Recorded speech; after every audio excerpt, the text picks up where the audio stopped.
여러분들이 가지고 있는 이 성경, 요즘은 보통 스타디 성경이죠. 조그마한 간이 주석이 다 붙어 있습니다. 제가 가지고 있는 성경은 예스 주석 성경인데요. 여기 보면 그 밑에 주석이 예수님께서 사람을 치료하실 때 대개 그 사람의 믿음이 필요했다. 그런데 본문의 경우 믿음에 대한 언급이 전혀 없으며 심지어 그는 예수님이 누구신지도 알지 못했다. 이렇게 주석이 되어 있습니다. 우리가 신앙생활할 때 가끔 선교자들은 믿음이 좋아야 병을 고친다, 그런 이야기를 입에 붙여서 날마다 합니다. 그러나 성경에 보면 믿음이 있어서 내 믿음이 너를 구원했다, 그런 믿음이 좋은 사람도 들어있지만 믿음과는 전혀 상관이 없는 그런 사람들을 예수님께서 주권적으로 찾아가셔서 은혜를 베푸셔서 고치시는 경우가 많이 있었습니다. 잘 이해하셨습니까? 그러니까 이것은 우리가 성경 전체를 우리가 아울러서 이해한다면 어떤 경우는 믿음이 있기 때문에 고치시고 어떤 때는 믿음이 없어도 고치신다는 겁니다. 희망이 있습니다. 믿음이 있건 없건 여러분들이 병이 있으면 내 병을 좀 고쳐주십시오, 그런 기도도 하기를 바랍니다. 또 오늘 내가 이렇게 이야기하니까 날마다 병 고쳐달라고 이 교회 다니는 게 예수님께 병이나 고치려고 믿는 것처럼 내가 수없이 방 안에 들어온 쥐를 잡듯이 그걸 잡았는데 그런 신앙을 가지면 곤란합니다. 그 영화, 옛날에 아주 오래된 영화인데 사요나라라고 하는 영화가 있었습니다. 사요나라라고 하는 게 김승호 집사가 얼른 귀가 반짝할 것 같아요. 일본 영화입니다. 그런데 이 영화에 보면 일본인들의 다도 예식이 나옵니다. 어떤 일본인 아가씨가 미국인 남자친구를 사귀었는데 차를 같이 마십니다. 그런데 그 일본인들 전통 차 다도 그 의식을 보면 상당히 절차가 복잡해요. 그러니까 이 미국 청년이 견디다 못해서 시간이 돈인 이 세상에서 지금 뭘 그렇게 복잡하게 이게 절차 이렇게 하냐, 이게 그냥 딱 끓여가지고 마시지, 그냥 꿀꿀꿀 마시지, 커피 마시듯이 뭘 이렇게 복잡하게 하느냐 그랬더니 그 여자, 일본인 여자 친구가 차를 마시는데 목적이나 만족이 있는 것이 아니고 사실은 차를 마시기 전에 행복을 마셔야 된다. 여러분, 돈 버는 이유도 뭐예요? 사실은 왜 사냐 그러면 행복하, 요즘 사람들 행복하기 위해서. 왜 돈을 많이 벌어야 되느냐? 행복하게 안정되고 불안이 없고 모자람이 없도록 행복하게 살기 위해서 돈도 벌어야 된다 이거죠. 근데 이 차도 그냥 목말라서 갈증 해소하기 위해 마시는 것이 아니라 차를 행복을 마시기 위해서 그런다 이거죠. 우리가 신앙생활에 있어서도 역시 그런 면이 있어요. 기도를 해버리는 것으로 기도를 많이 했다는 데 의미를 두려고 해요. 또 성경을 많이 읽었다고 하는 데 의미를 두려고 해요. 저도 성경을 나도 몇 번 읽었느냐고 물어보면 나는 성경을 100번, 200번 그런 정도 가지고는 나는 묻지 말라고 그러죠. 한때 한가마 성경 읽을 때 그냥 이렇게 복사하고 하는 것처럼 이렇게 읽는 것이, 이제 속독을 나는 배우지 않았는데도 성경 중요한 구절을 한 2시간 40분 동안 외웠다 오잖아요. 계속해서 눈 감고 그냥 2시간 40분 동안 성경 분량 졸졸. 그러니까 중요한 구절이 다 머릿속에 이렇게 보면 이게 그냥 이렇게 성경을 읽었어요, 한때는. 그런데 지금 생각하니까 그게 숫자 자랑이었던 것 같아요. 성경은 정 한 장 가지고 요즘은 한두 시간씩 그냥 씨름하는 경우, 어떤 때는 한 절 가지고 막 씨름하는 경우가 있죠. 물론 목사니까 그렇게 했지만 성경을 읽고 설교를 듣는데 만족하지 않고 예배를 드리는 데 만족이 있는 것이 아니에요. 예배를 음미해야죠. 기도도 음미하고 찬송을 부르면서 찬송의 가사를 음미해야죠. 제가 찬송 부르다가 나는 정말로 내가 누가 나한테 설교를 할 사람이 누가 많이 있겠어요? 나는 여러분들에게 설교를 하지만 여러분들이 다 설교. 그러니까 찬송을 부르면은 그 가사에서 느낌이나 어떤 메시지나 가슴 뜨거운 어떤 울렁거리는 그런 것을 느낀다는 말이에요. 그래서 찬송 부르다가 내가 여러 이야기를 하잖아요. 왜 목사님 예배 시간 그냥 설교도 긴데 또 찬송 부르다가 말고 또 뭐 저런 이야기를 하는데 내가 너무나 은혜가 되어가지고 야 이거 정말 이렇게 귀한 그래서 이야기를 하는 거예요. 좀 같이 맛있는 거 있으면 나눠 먹으려고 어때 맛있는 거 있으면 나 혼자 먹어야 되겠어요? 나눠 먹어야 되겠어요? 좀 나눠 먹고 싶어서 이야기하는 거예요. 그러니까 우리가 설교를 듣고 예배를 드리고 찬송을 부르는 것으로 만족하는 것이 아니라 음미하고 깊이 생각하고 이것을 묵상이라고 해요. 그러니까 우리가 한참 성령운동이 막 일어나가지고 막 시끌기가 이렇게 기도하는 시대가 굉장히 있었어요. 그런데 근래에는 그런 분위기를 경험한 사람들이 묵상 훈련을 해요. 아무 이야기 하지 않고 1시간 동안 그냥 눈 감고 조용히 그냥 나 자신에 대해서 말씀에 대해서 그냥 이런 훈련을 하는 일들이 요즘 기독교에서 상당히 범람하고 있다고 해요. 저도 뭐 시골에 마루 바닥은 1년에 한두 번은 마루를 고쳐야 돼요. 얼마나 뛰는지 막 그냥 덜컹덜컹 이렇게 뛰어요. 막 그런 교회에서 내가 다닌 신앙생활에서. 그러니까 나는 태생적으로 떠드는 목사였어요. 그런데 언젠가부터 이게 공허하다는 거죠.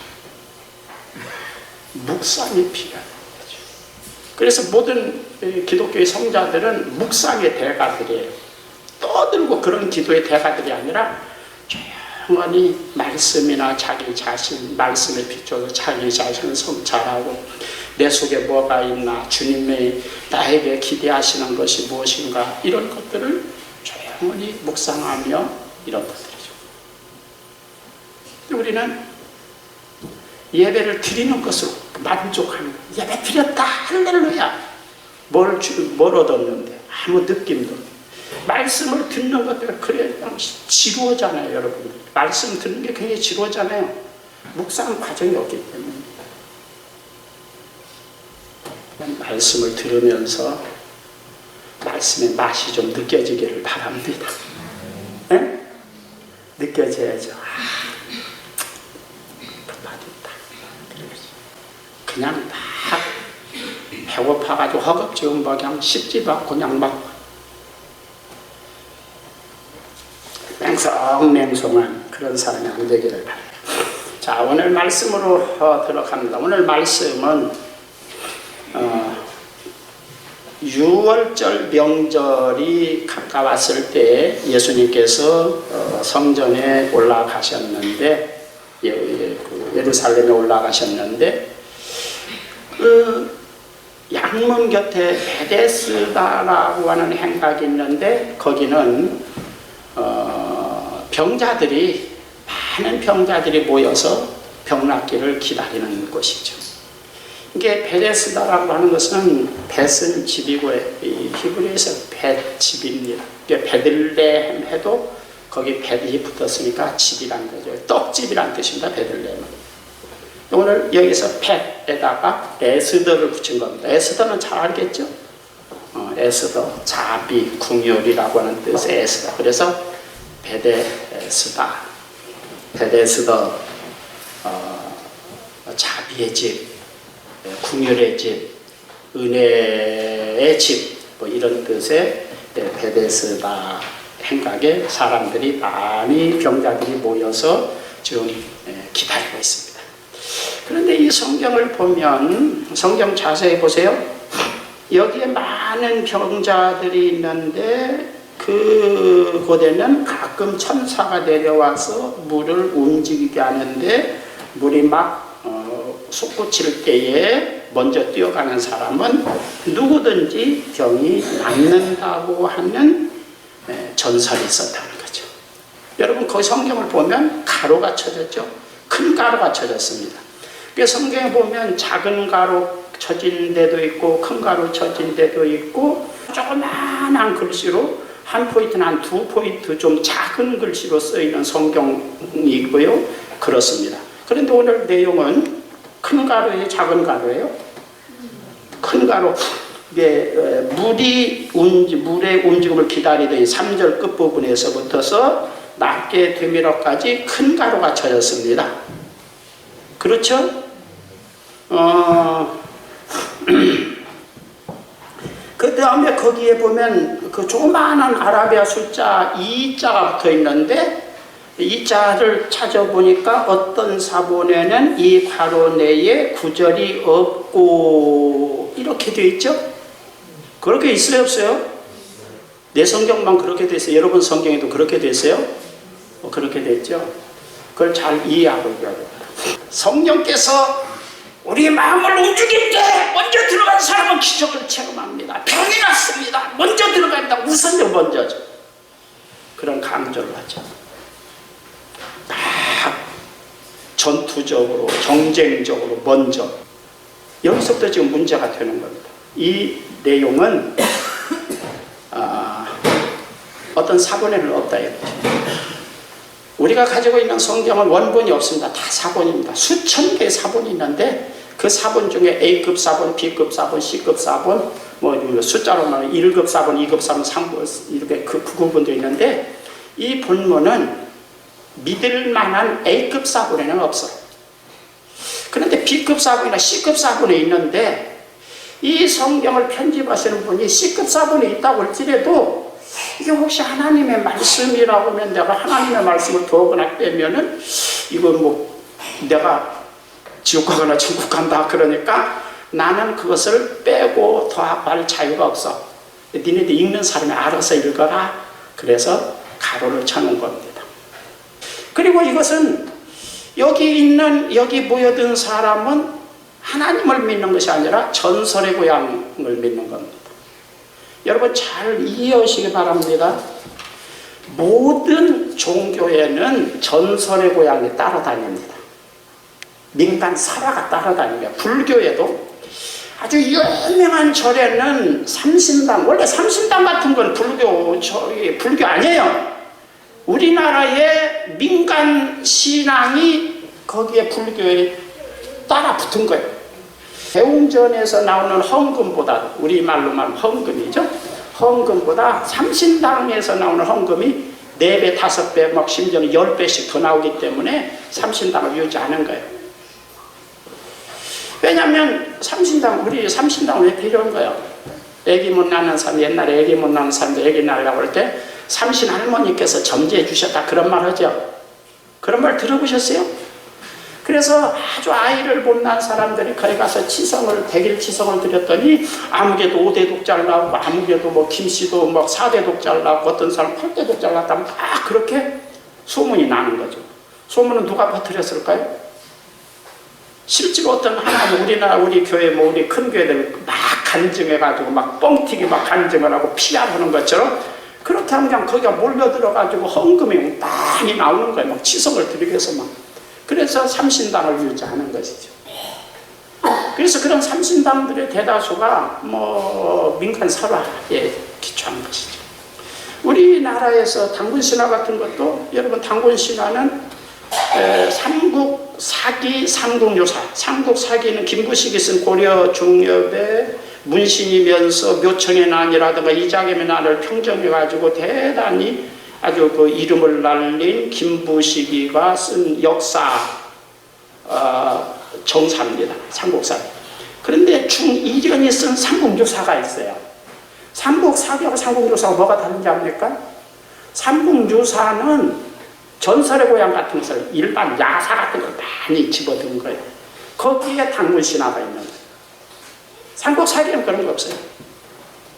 그러니까 우리는 역사를 이야기할 때 뭐 삼국 유사하면 역사책, 역사 뭐 이렇게 이야기하다 보니까 막 이런 것들이 전설의 고향이거든요. 지금 여기에서도 전설의 고향 같은 거, 민간 설화, 유대교를 중심한 민간 설화, 기독교를 중심한 민간 설화가 있죠. 중세기에는 그 신자들이, 은혜스러운 신자들은 다 코가 발했고 이 신발 코가 길어가지고 이 땅에 질질 끓으니까 흙을 내어가지고 어깨에다 묶어가지고 신을 신고 다녔어요. 그런 신을 신고 다녀야 마귀가 범접하지 못한다 이거죠. 그런 것들이 그래가지고 그걸 신고 다니면서 간증하는 거예요. 내가 이걸 신었더니 그냥 가정이 잘 되고 자식이 잘 되고 어쩌고 그냥 사람마다 잘 되고 그러니까 그래? 그거 잘 되면 나도 신고 다니. 그러니까 믿음 좋은 사람들은 다 그런 신을 신고 다녔어요. 이런 것들이 뭐예요? 민간 기독교에 나오는 어떤 민간 설화 같은 거, 이런 거, 잡종교 이런 것이죠. 오늘 성경에 기록된 이것도 말하자면은 하나님을 믿고 병을 고친다, 하나님께서 고치신다가 아니라 그냥 물이 통하는데 1년에 한 번씩 큰 홍수가 나면 그냥 물에 억눌렸던 물이 그냥 퍽 솟을 때 그때 뛰어들면 병 낫는다 뭐 이렇게. 물이 고였다가 퍽 솟을 때 그것을 그렇게 말하지 않고 천사가 와서 물을 휘둘면, 그런데 이걸 구분시키고 이건 신앙이 아니다. 예수님 여기서도 이 사람도 뛰어들어서 병 고친 거예요. 예수님 만나서 병 고친 거예요. 에? 뛰어들어서 병 고친 거예요?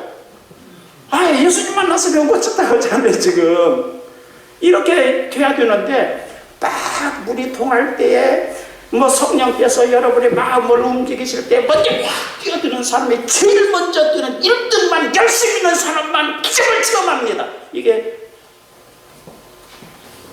그러다 보니까 막 성령과 물이 막 흘렸을 때 먼저 뛰어들려면 뭐든지 그냥 우선적으로 열심히, 그러다 보니까 딱 교회는 부흥됐어요. 그러나 복음이 역행한다는 것이죠. 문제는 내가 지적하면서 누구를 지적한 게 아니라 복음이 아니라는 거예요. 이게 38년 병자는 이 사람은 어디까지만 온 거예요? 성전 문 앞에까지만 오는 거예요. 성전 안으로 들어가질 않아요. 그리고 성전 밖에서 거기에서 물이 하나님의 은혜가 아니라 그 천사가 아니라서 물에 움직일 때 뛰어들어야지, 그것만 신경 쓰고 있는 거예요. 이것만 신경 쓰고 있는 거예요. 하루 종일 이게 눈을 씻어주는데 물이 현재 동안 이것만 막 연구하고 정신을 집중하고 있는 거예요. 어떻게 제대로 된 신앙이겠어요? 신앙 아니겠어요? 회원 신앙이 아니에요. 이런 것들을 바울 사도는 디모데 전서 4장이나 1장에 보면은 허탄한 신앙, 족보, 끝없는 족보 이런 것에 참념치 못하게 하라. 바울 사도가 자기 제자 디모데에게 보낸 그 목회 서신에서 이러한 신앙, 어떤 족보에 참념하지 못하게 조심시키고 못하게 해라. 그렇게 경고를 했던 것이죠. 오늘 여기에서 이 사람은 38년 동안이나 성전 앞에 죽치고 있어요. 그러나 성전 안으로는 들어가지 않고 있어요.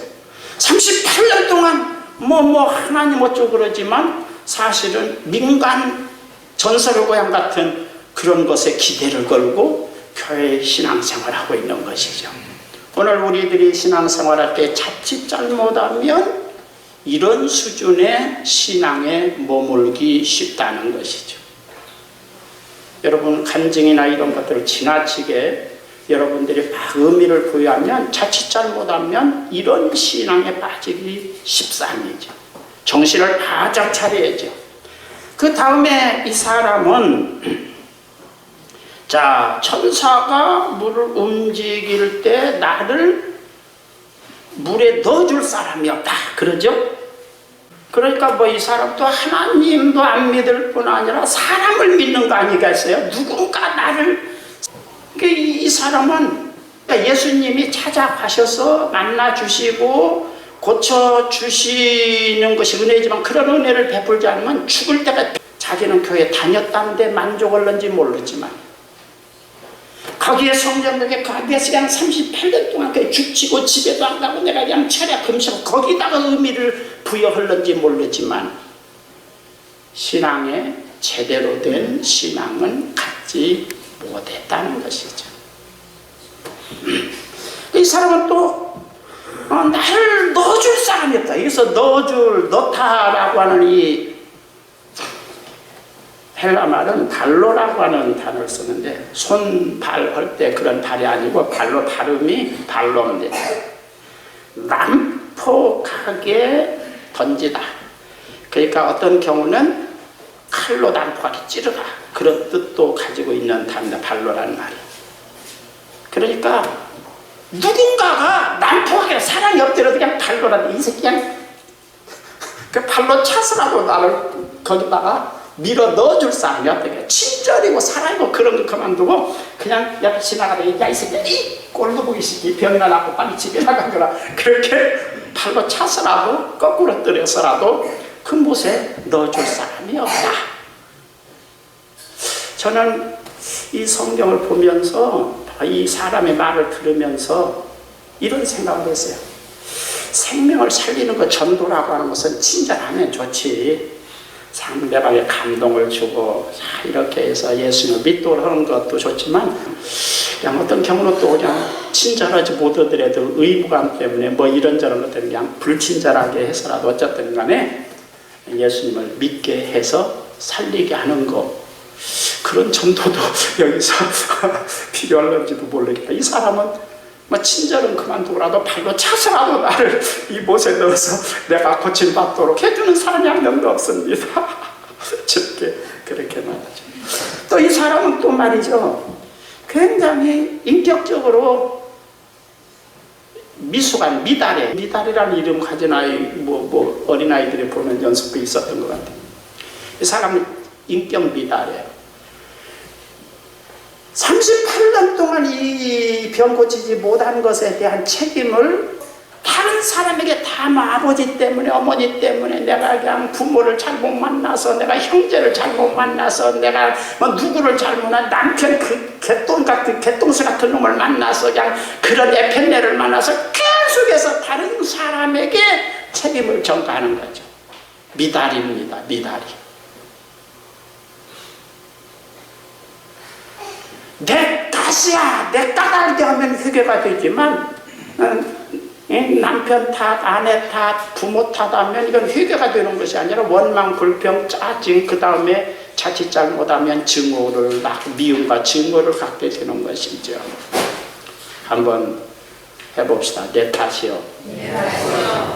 이건 천주교에서 한때 천주교 옛날 그 차 보면 내 탓이 천주교인들이 내 탓이요 이거 딱 들고 다녔어요. 정말 중요한 접근입니다. 내 탓이요. 가정에서든지 어디서든지 내 탓이라고 하면 평화롭습니다.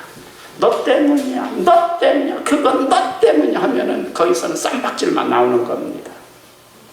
내 탓이다. 그러면 회개가 나오는 것이지요. 발전이 나오는 것입니다. 그 다음에 이 사람은 또 13절에 보면 13절, 15절, 16절 봤는데요. 13절 한번 보겠습니다. 고침을 받은 사람은 그가 누구인지 알지 못하니 이는 거기 사람이 많으므로 예수께서 이미 피하셨습니다. 그 예수님께서 피하셨다고 그랬어요. 안식일 날 병을 고친 것 때문에 혹시 문제가 생길까 봐서 예수님께서 살짝 피하셨다. 13절. 그런데 이 피하셨다고 하는 에크니오는 밖으로 우리 교회 할 때 에클레시아 할 때 그 에크는 밖으로거든요. 안에 있어 밖으로. 그 다음에 니오는 에크니오니까 니오는 고개를 끄덕끄덕하다. 그래서 가만히 보니까 예수님이 피하셨다 그렇게 번역했는데 에크니오는 밖으로 나가면서 고개를 끄덕끄덕했다 그런 뜻이거든요. 그러니까 제자들이 얘기했는데 나 그냥 밖에 있던 애들이 있다 와. 그리고 예수님이 살짝 나가셨다 그런 뜻인 것 같아. 예수님도 그렇게 하셨어. 인생을 살다가 피치 못한 일이 있거든. 여러분들도 죄가 되지 않는 한 여러분들이 지혜롭게 야, 나 잠깐 나와 있다 봐. 그리고 그것도 지혜인 줄로 배우기 바랍니다. 아셨습니까? 죄 짓고 도망다니라 그런 말은 아니잖아요. 지금 여기서 예수님은 아주 38년 된 병자를 고치시고 혹시라도 그것 때문에 문제가 되면 그래서 문제가 되는 것이 바람직하지 않다. 그래서 살살 지혜롭게 하셨다. 할렐루야. 그것도 배우시기 바랍니다. 그 다음에 15절 16절 읽습니다. 그 사람이 유대인들에게 가서 자기를 고친 이는 예수라 하니라. 그러므로 안식일에 이러한 일을 행하신다 하여 유대인들이 예수를 박해하게 된지라 그랬습니다. 그러니까 이 사람은 예수님을 믿지도 않고 신앙생활도 헛다리 긁는, 제대로 믿는 것이 아니라 엉터리로 신앙생활하고 있고, 그 다음에 뭐 이런 아주 뭐 인격 미달적인 아주 그런 사람을 예수님께서 찾아가 주셔서 거기에 많은 병자가 있는데 하필이면 38년 된 이 사람에게 말을 걸어주신다 이죠. 시선을 집중하고 병을 낫고자 하느냐.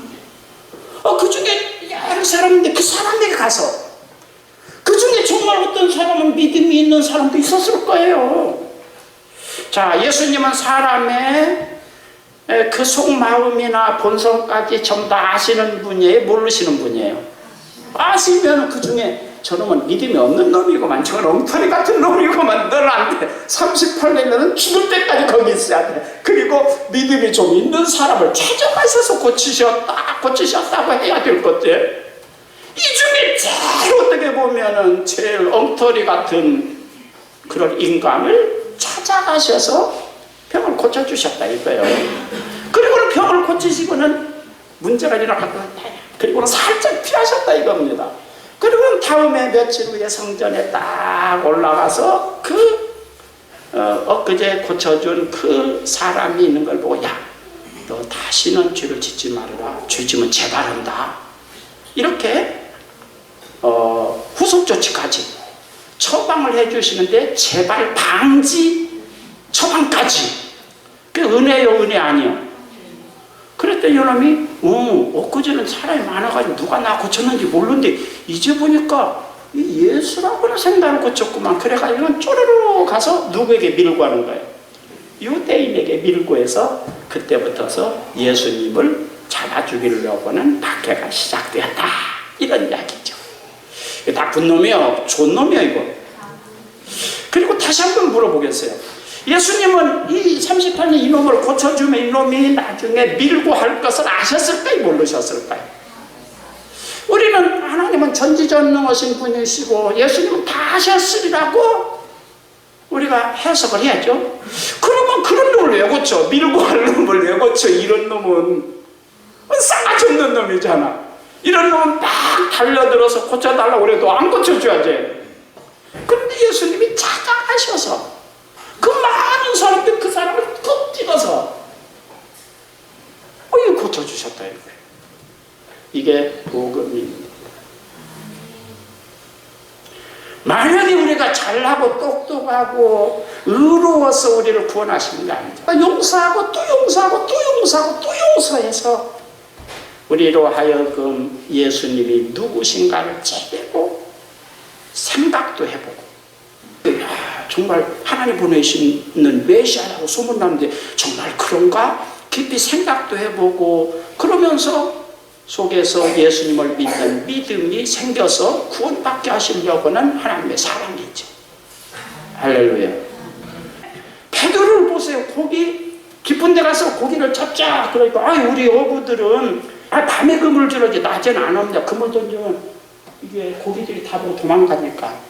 그 다음에 우리들이 가지고 있는 그 그물이라는 게 한 끈이 한 2m, 1m 정도 돼서 투망을 던지면 끈이 낮은 그 물에는 딱 가라앉아서 고기를 잡을 수 있지만 깊은 데 가면 물속에 그물이 둥둥 떠 있어가지고 고기를 못 잡습니다. 이건 깊은 데 가서 잡는 그물이 아닙니다. 그렇게 이야기를 했거든요. 그랬더니 깊은 데 가서 고기를 잡자. 그래가지고는 그물 던졌는데 고기가 그물이 찌릿찌릿 잡혔다 이겁니다. 할렐루야죠?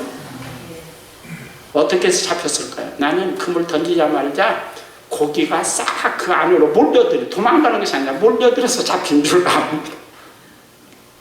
그 베드로는 고기를 잡자마자 예수님 앞에 주여 나는 주인입니다. 나를 떠나소서. 그리고 정말 예수님을 영접하고 제자도 되고 그런 사람이 되죠. 그런데 이 싸가지 없는 인간을 고쳐주니까 예수님을 가서 밀고를 했다 이거죠. 그럼에도 불구하고 그 많은 병자 중에 그 38년 된 바로 그 아주 고약한 은혜를 베풀어도 배반하고 밀고 할 그냥 마귀 하수인 같은 그 놈을 찾아내어서 병을 고치시는 것이죠. 하나님은 우리에게 은혜를 베푸시되 죄인 되었을 때에 우리가 연약해서 앞으로 의로워지거나 하나님 앞에 충성하거나 가능성이 전혀 안 보일 때에 우리를 찾아오셔서 우리 죄를 담당해 주셨다. 로마서 5장에 그렇게 말씀했습니다. 할렐루야. 왜냐하면 이것을 통해서 이 사람의 병 고침을 통해서 혹시라도 병을 고치고 나면 내가 38년 동안 병원에 다니고 많은 의사에게 찾아가서 그 병 고치려고 노력했지만 그 많은 돈을 들이고 노력했지만 못 고쳤는데 이분이 고쳐주셨다. 너무 감사하다. 저분은 누구실까? 그리고 예수님 앞에 예수님을 제대로 모르면 가까이 하고 따라다니고 열린 마음을 가지고 있다가 예수님을 제대로 알아보고 구원받도록 하기 위해서 그런 기대를 가지고 하나님은 우리에게 은혜를 베푸신다 이겁니다. 병고침도 그렇습니다. 병고침만이 목적이 아닙니다. 병고침은 예수님을 믿도록 하는 마음이 열리도록 하는 예수님의 설교의 다른 표현입니다. 예수님은 가끔가다 말로 설교하는 것보다 병 낫게 하는 것이 더 효과적인 설교다. 그래서 병을 고치시는 겁니다. 병을 고치고 보면 아유 저분이 보통 양반 아닌 것 같으네. 저분이 누굴까? 그리고 따라다니면서 설교를 말씀을 듣다가 믿음이 생겨서 구원받게 하려고. 할렐루야. 그런 기대를 가지고 교회도 다니고 이번 성탄절을 앞두고 그런 기대도 가지고 병도 고치고 은혜도 받고 또 그것을 통해서 구원받는 믿음이 더 굳건해지고 강화되기를 주의 이름으로 축원합니다. 주의 은혜와 사랑을 감사